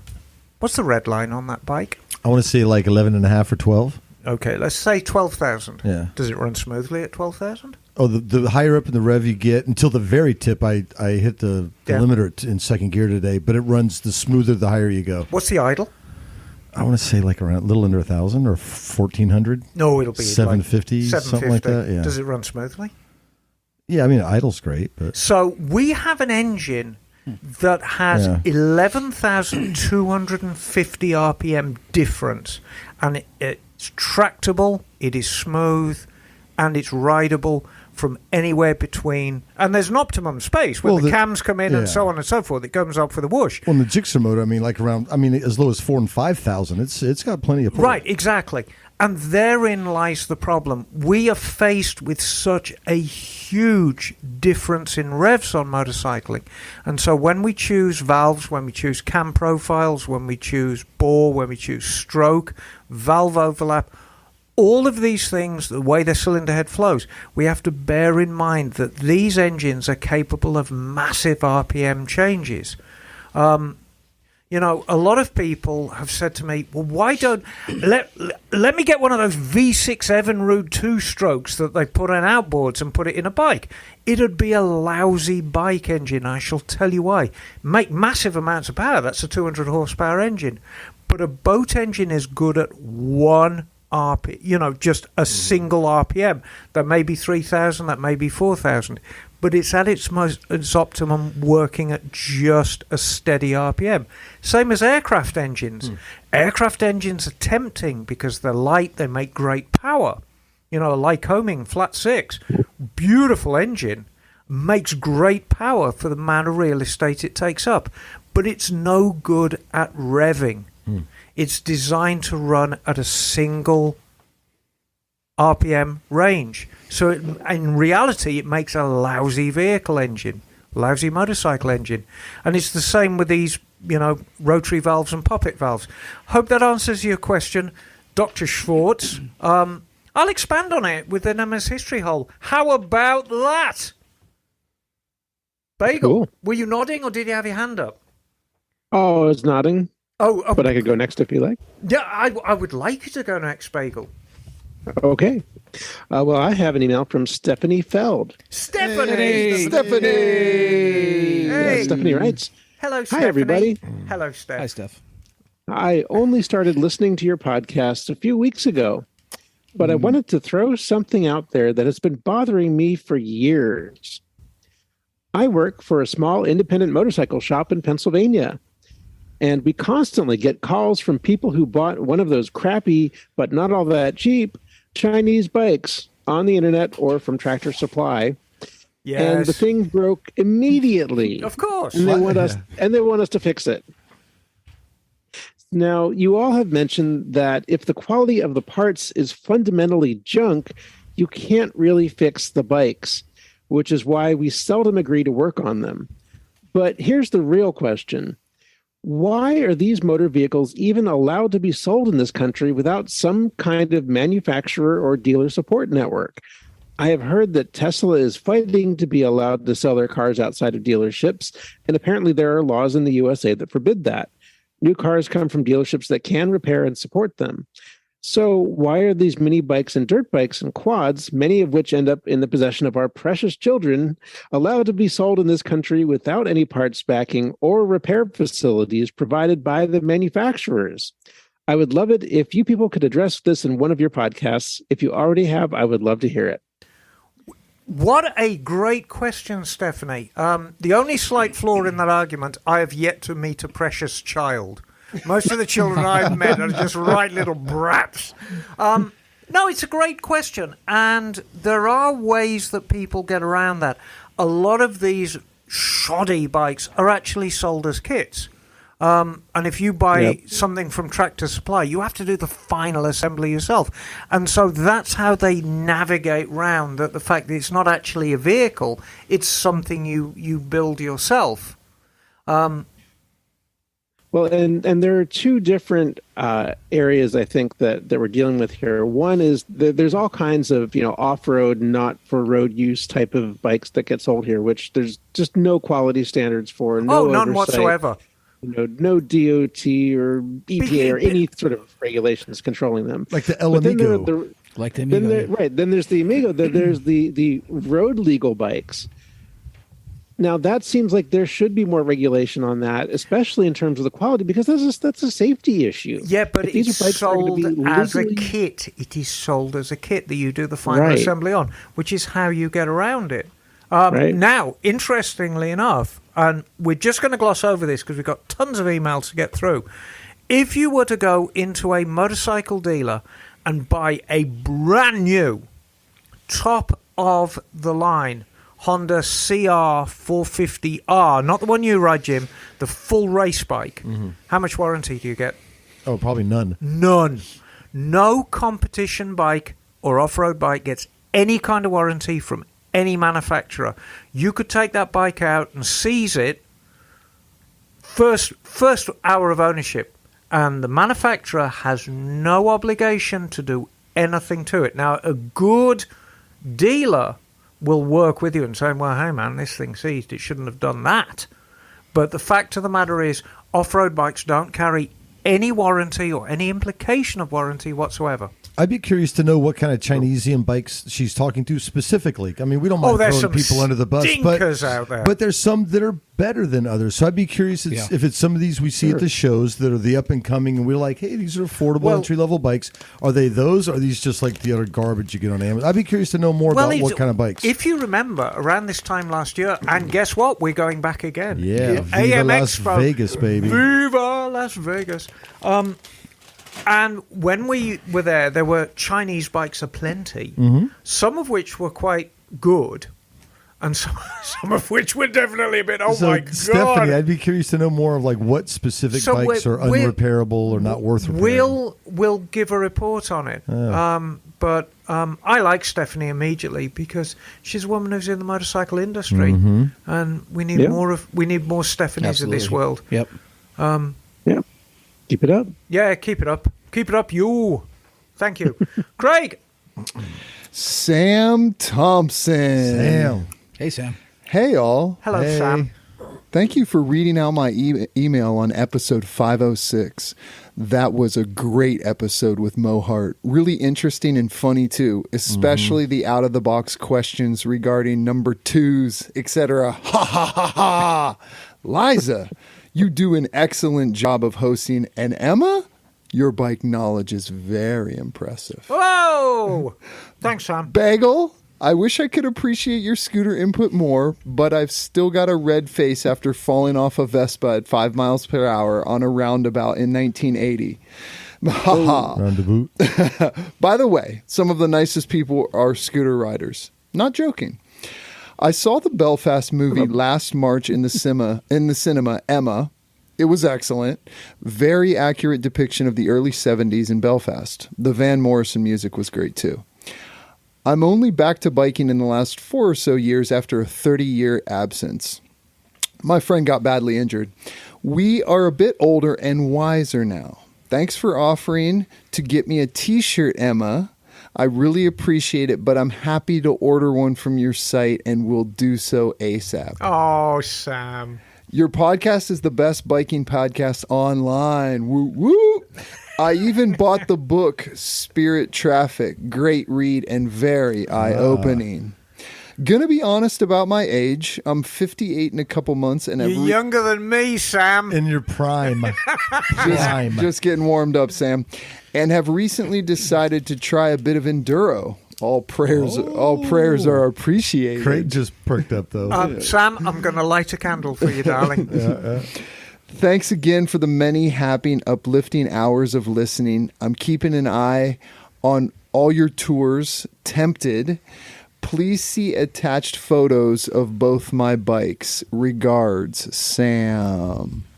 Fantastic. Thanks, Sam. And while we're passing around the photos of Sam's bike, Jim, you have an email. I do. And this email is from Mike Williams. Mikey! Hey, Mikey.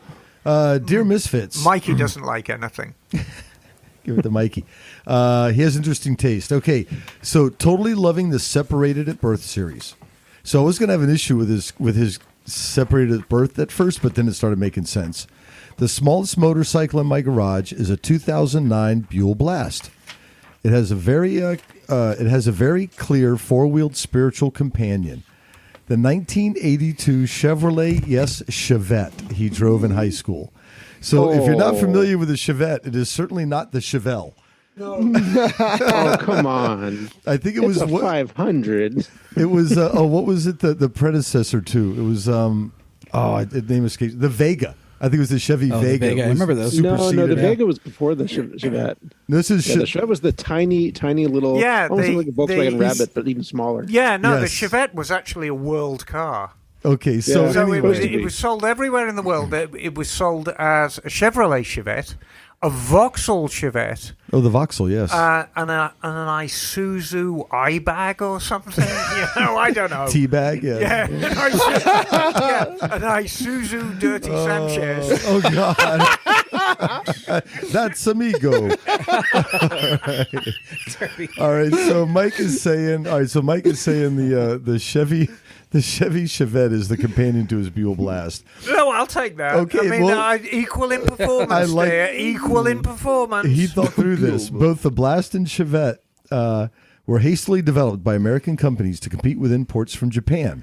Neither Harley or Chevy had anything on the market comparable to the smaller, more efficient products produced overseas. Rather than design something from scratch, both companies hurriedly repurposed bits from elsewhere in their lineup. Buell cut the Sportster motor in half to make a single-cylinder thumper, and Chevy took the drivetrain from Opel and redeveloped it for the American market. Both the Blast and the Chevette came in 5-speed manual transmissions and were small, relatively fuel-efficient. Unfortunately, neither one lived up to the expectations nor got you laid. They gradually I added that in there. They gradually developed something of a negative. Speak for yourself, darling. Hey, it did have a hatchback. If this Chevette's a rockin', don't come and knock. Is that where you put your Dirty Sanchez? I've humped in the back of a Chevette. Whoa. Okay. Developed some reputation. Okay. We're discontinued, quickly forgotten. Unlike the clap that you got when you were in the That's good. Despite that reality, getting the Chevette up to 85 miles an hour on gravel roads remains the most fun I have ever had in a car. The Blast has approximately the same top speed and produces just as many smiles today as my Vet did at the age of 16. Similar horsepower, darling. Yeah. These two vehicles truly were separated at birth. Glad to hear everyone's staying safe despite all the storms. Thanks, as always, for the great podcast, Mike. Cheers, Mike. Yeah, thanks, Mikey. No, I think he's onto something it's fun here. Just looking at that car. That might have been the most thought out separated at birth yet. So I was being quite pouty when the emails were being given out, and I demanded an email from Johnny. And actually, I'm going to give it to Donovan to read because it's a short email, and I think we should include you in this. Does he have to do it in an accent? No, he doesn't. So just read it out. All right. Hey, Misfits. Eric from WV. Where's that? West Virginia? Mountain Mama? Or is it VW? No, it's WV. It's the WV. Eric from the back of his Volkswagen here. Long-time listener. Several-time emailer. Yes. Since this still seems to be a thing, I'll include my bike, Twin, which I already own. Yes, that's my CRV pulling the Versa. Reunited twins on their way to the Tail of the Dragon. Yep.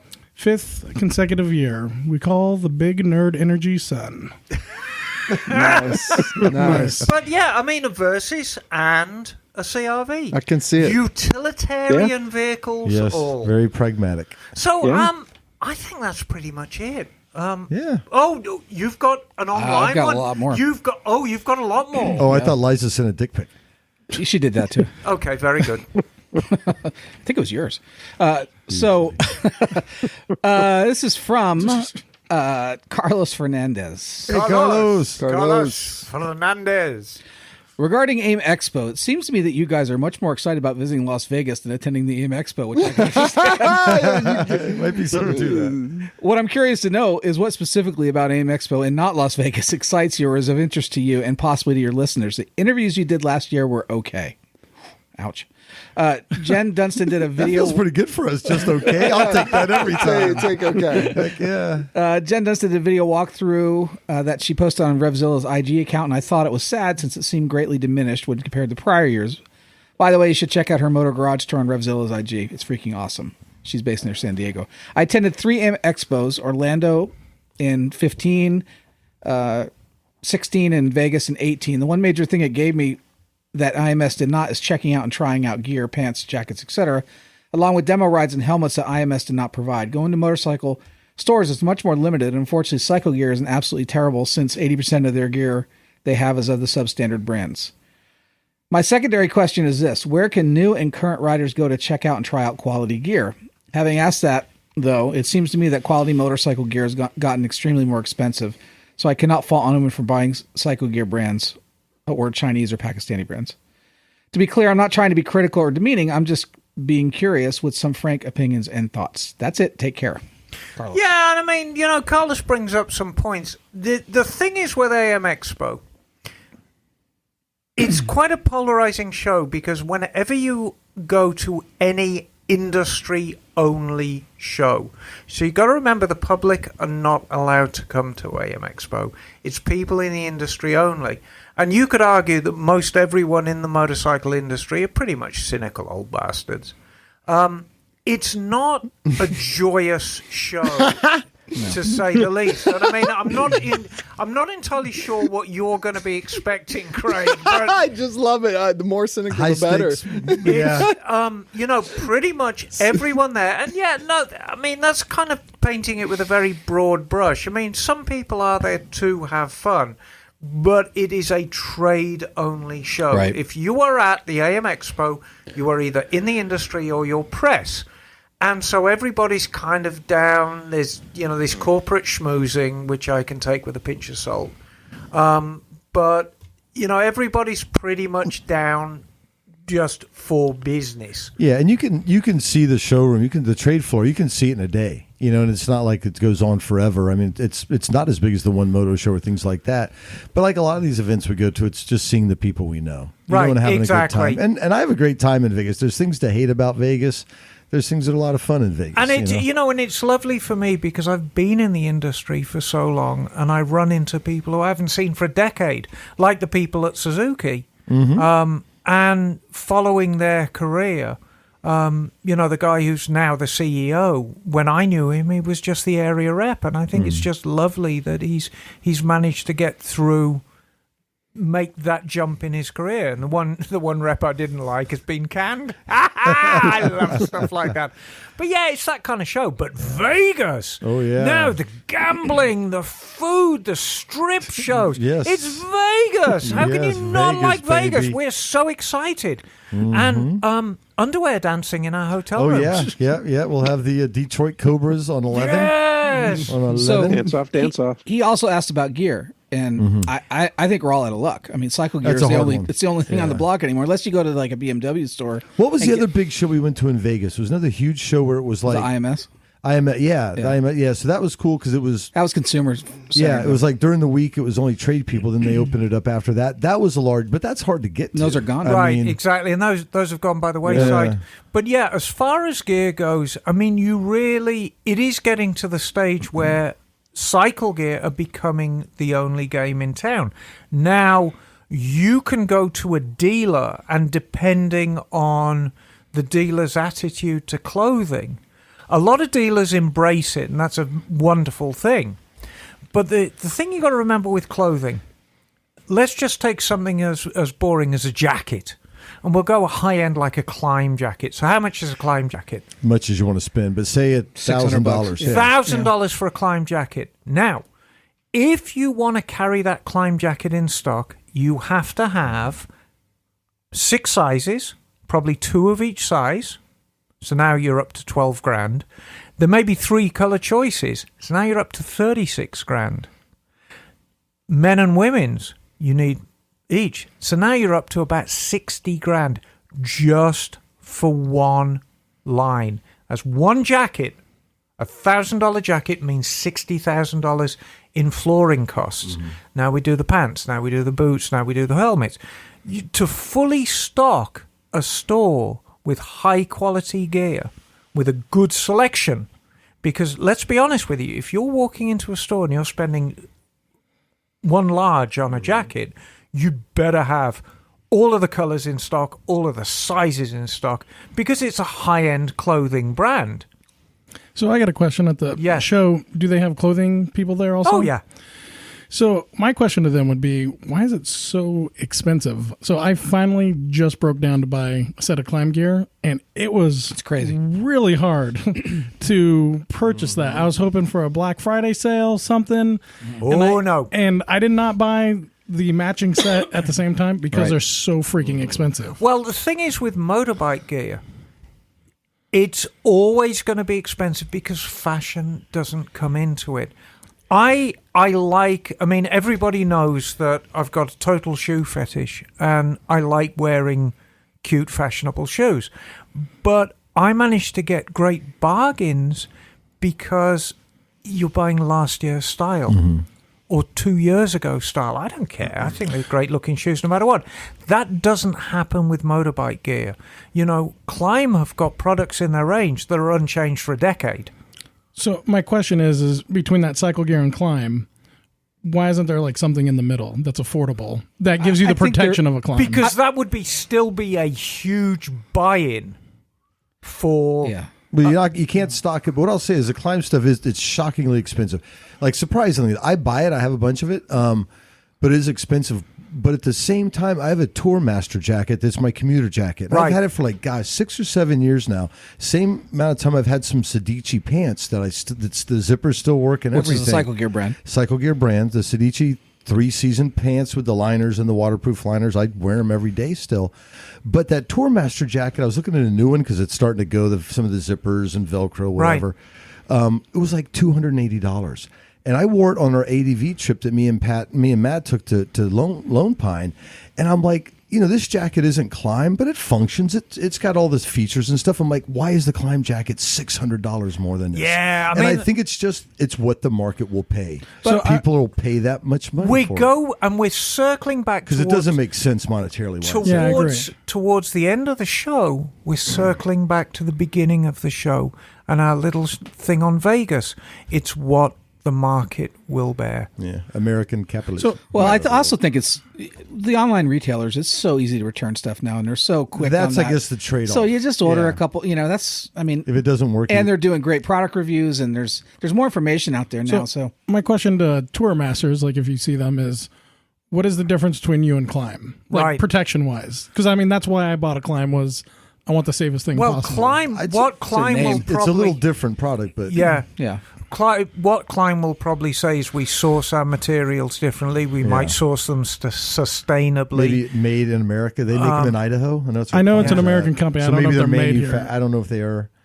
Right. But my Tour Master jacket's bomb, dude. The thing to remember about Cycle Gear, and even when you have the Cycle Gear brand, their own brand, which is built in Sedici, yeah. It doesn't necessarily mean that if you buy Sedici pants and Sedici jacket, they're made by the same people.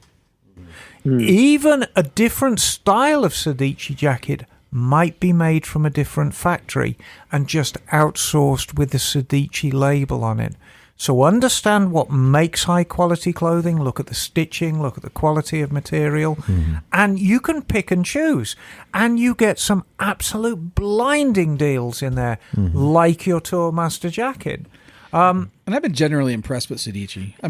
For the price point. I'm wearing Sedici boots right now, and they're plastic, but I tell you what, they're great, they're comfortable, they're completely waterproof.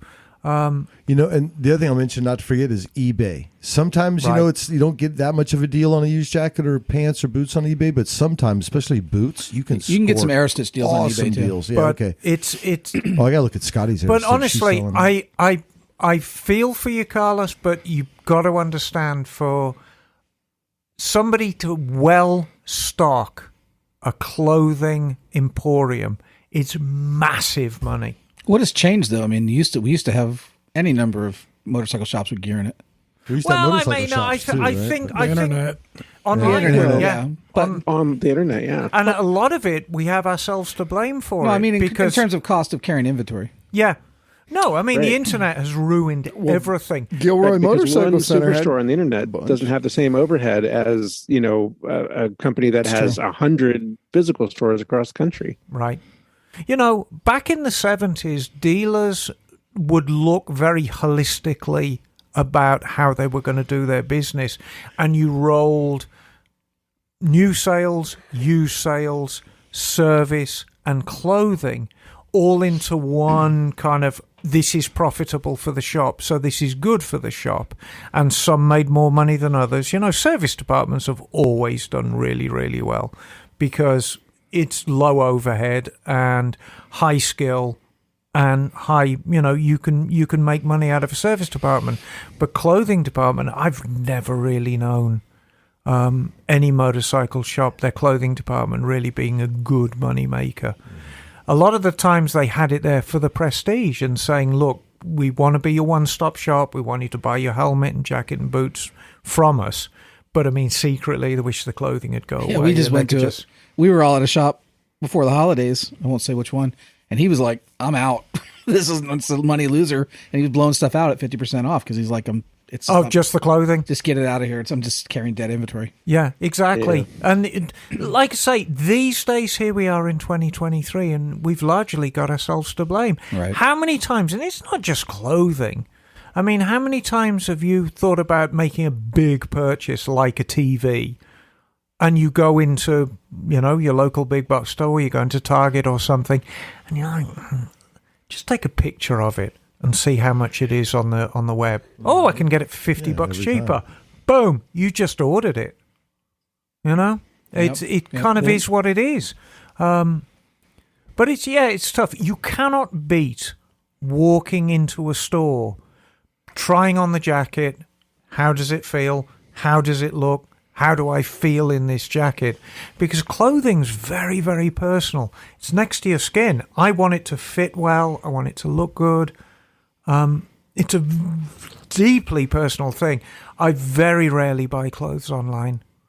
Very rarely for that reason. But not everybody thinks that way. But I mean, ultimately, you can't beat it. But you've got to say to yourself, if I am going to do it that way, then I'm going to pay a premium for it. And then what's that premium going to be? On that $1,000 climb jacket, well, when do I stop buying it in store and when do I go online? At $100? At $200? At $50? At $20? What's that crossover point where I'm not going to buy it in the store and I'm going to buy it from the eBay seller?